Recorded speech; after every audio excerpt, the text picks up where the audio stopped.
For as much guff as the movie Decepticons got for all looking the same, and don't get me wrong, it did go in that direction later on with 50 identical gray protoforms, I think the ones in the first movie are all really distinct and also very cool. How lucky for me that they all happen to have really good modern toys that both look the part and they're just awesome toys in their own right. Just a heads up, I'm not going to talk about Starscream since I already did him in an earlier video. Make sure you've got that incognito mode on when you're browsing eBay and grip those cubes. It's the movie 07 Decepticon crew.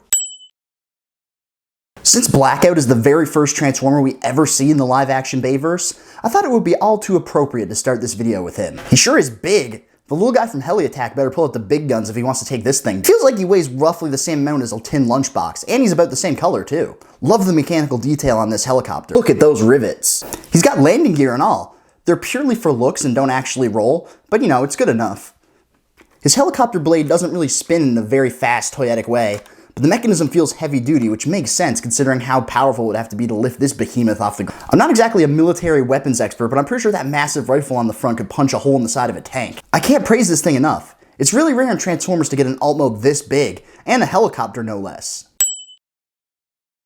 At the time I first got this transformation was nothing short of a revelation. I cut my teeth on Titan's Returns and Combiner Wars, and while those toys are still great, their transformations aren't exactly complex. Honestly, I'm still in awe of it. The fact they made this design work at all, but also made the transformation fun to do, it's nothing short of a feat of amazing engineering. While he might not be 100% screen accurate, he's like 95%, and he's about as close as you can get while still being a physical object. He has a lot of the things that I really like about the Bayverse Decepticons design-wise. Weird proportions, unusual anatomy, that scary insect face that really sells these guys as aliens. His posability is about as good as it could be considering his proportions. He had to sacrifice a waist swivel to keep this thing in the back clipped securely into place, but considering how nicely it clips in there, I think I'll accept it. His hands are a bit lousy though. They're pretty much fused in this weird, unnatural looking position, but that's about the only flaw I can think of. Check out those peepers.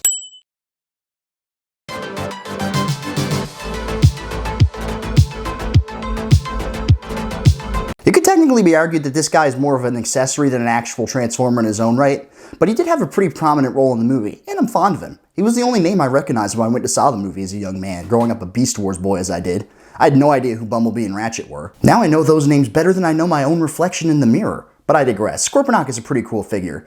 He has nice paint for his size, and his tailbone's ability is better than some full-size figures I own. He can do a little claw wiggle too. He doesn't really have an alt mode in the movie, so I'll let the lack of his transformation slide.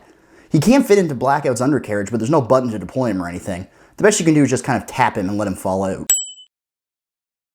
Ah, good old Barricade. It's interesting how in the live-action movies Prowl isn't around, so the Autobots don't have any car modes that are police cars. But the Decepticons do. Interesting. Nice paint details. He's even got a few decals like the Punish and Enslave. I kind of wish his emergency lights lit up or something, but that would necessitate a massive battery pack that would just throw off the complete vibe of the figure, so I'm okay with it. His headlights are covered up by this grill section, which is really the only flaw I can think of in this mode. He looks very good. Another shocking transformation. How did they get him to look so good in both modes?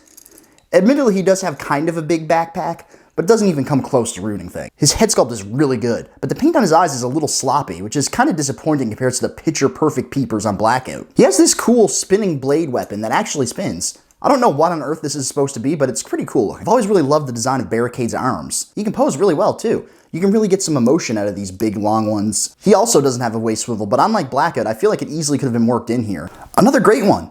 Barricade is the only Decepticon that actually survives every movie, including Megatron, so it's pretty cool he's got a toy of this quality to represent it.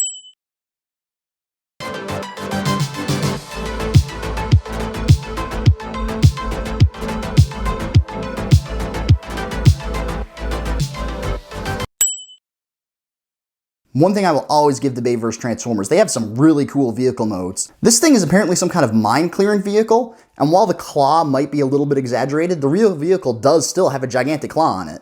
This is one of the few vehicles that looks like it could actually do some damage outside of robot mode, you know, aside from tanks and jets. That claw is really poseable and it's tons of fun to play with. Maybe the colors are a little on the bland side and the panels don't 100% line up in this mode, but come on, admit it, it's badass. To transform him, you basically just fold everything out, and the vehicle mode kind of explodes into this menacing looking brute. Another robot mode with some interesting anatomy. His long ape arms are hardly the standard for Transformers, and his hunched back give him kind of an ogre vibe. Again, the posability is great. Once again, he doesn't have a waist swivel, but he also doesn't really have a waist, so it's not that big of a deal. You can get some lovely butterfly action out of these transformation joints that make the arms really posable. Another awesome head sculpt, but the posability is pretty limited considering he doesn't have a neck. His head kind of just juts out of his chest. Yet another banger of a bot. Let's keep the momentum going.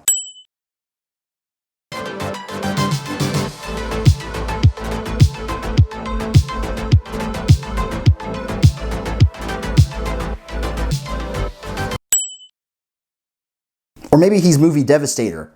The movie calls him Devastator, but all the toys have always called him Brawl. And then later on, this guy would be called Devastator. Ah, the wonderful forward planning the movies are so beloved for. Again, I'm far from a military vehicle expert, but this is a scary looking tank. It has one massive turret and then a secondary smaller turret. Only the smaller turret moves, but I think if the big one moved, it would kind of mess up the sculpt too much anyway. He's also got these really nice fuel barrels on the back. He's got a really nice military camouflage green. It's not exactly a vibrant color scheme, but it is really well executed. Most of the interesting parts of this transformation are actually in the torso. He kind of unfolds and unfurls into the bot you see before you. He does have a backpack, but I would hardly consider it kibble. It more so just seems like it's a natural part of his anatomy. I wish I could say the same about the leg and arm panels. They're not quite as elegantly executed. But they are very nice looking and do have some really good sculpted detail on the inside. Wow, Bayverse bots are usually heavily armed, but this guy is a one-bot army.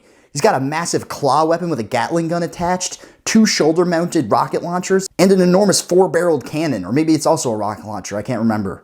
Still, that is a lot of weapon. Again, no waist swivel, but everything else is pretty much present. You can even get some nice movement out of his little squash Goomba head. All the silver paint in this mode is really eye-catching and makes him look a lot different from the vehicle mode. Speaking of eye-catching silver paint,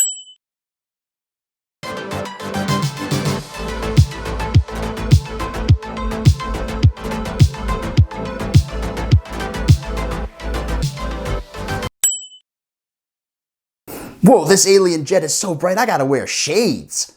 It sure is Megatron's alt mode, but unfortunately he turns into whatever this is. I guess it's some sort of Cybertronian jet mode, and I usually give Cybertron modes a lot of slack, but this just does not look good. What can I say? I just don't like it. There's nothing the toy designers could have done about it. I didn't like it on screen either.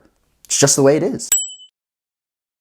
The transformation is very cool. It's really impressive how all the mass from those huge wings compress into his calves. It really gives him a nice heft. He's got one of the most clean backs a Bayverse bot has ever had. Now that is more like it. The design might not be as grounded as the rest of the movie 1 Decepticons, but I think that works in his favor. The fact that he won't take on an alt mode just shows the utter contempt he has for Earth and everything made by human hand. The paint job is one of the best around. The two-tone colors really make all the details pop out. Every cog and gear just, mwah, beautiful. And that shiny silver paint is so much more appealing than the dark gray they use for other Megatron figures. While I do love this design and it's definitely iconic in its own right, I'm not really seeing Megatron here. I guess he has something of a bucket helmet and some big calves, but where's his fusion cannon? At least he comes with his iconic mace, although in a very strange fashion. He is an awesome design though, come on. And you can really back it up with some really dynamic posing, except for the waist. Again, were waist swivels banned by some kind of law at this time?